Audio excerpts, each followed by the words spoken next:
tutorial, we'll be talking about the bridge instruction. That is to say, the special courses in order to switch from one category of aircraft to another.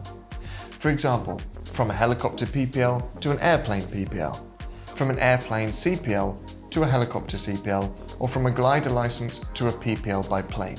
Obviously, all in the context of European licenses. If a person has a license that's not issued by EASA, the European Aviation Agency, he must make a conversion, for which there will be a tutorial later.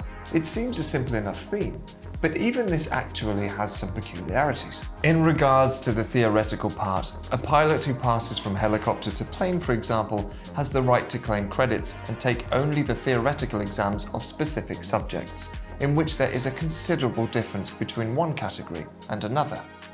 Aviation regulations, principles of flight, operating procedures, performance and planning, and general concepts on aircraft. A question that nobody thinks about is related to the fact that if you want to boast credit on the theory exam, it is not enough that you have undertaken the theory exams in another category, but you need to have the full license holder as specified by the legislation. So, if you take the PPL theory exam on a helicopter, and after 4 months you want to do the theoretical PPL exam on an airplane, you will have to undertake exactly the same exam again for the other identical subjects, such as navigation, meteorology, etc. Maybe for the PPL, which is not a professional license, the issue of credits can have its own meaning, but let's think about the ATPL case.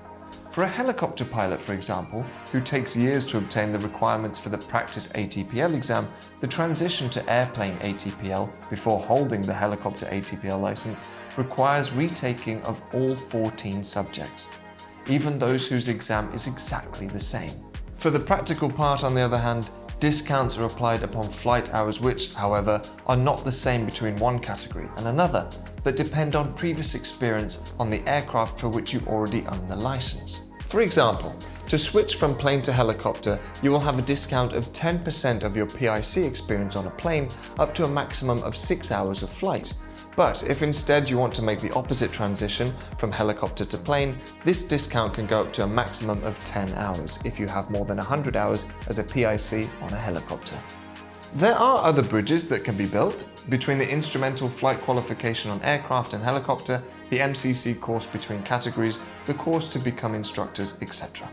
Each pilot must consider his own experience case by case and contact a flight school to learn more about the requirements. If you have any questions or curiosities, contact us at info@checkbeforeflight.com or refer to the definitions in Wiki Before Flight.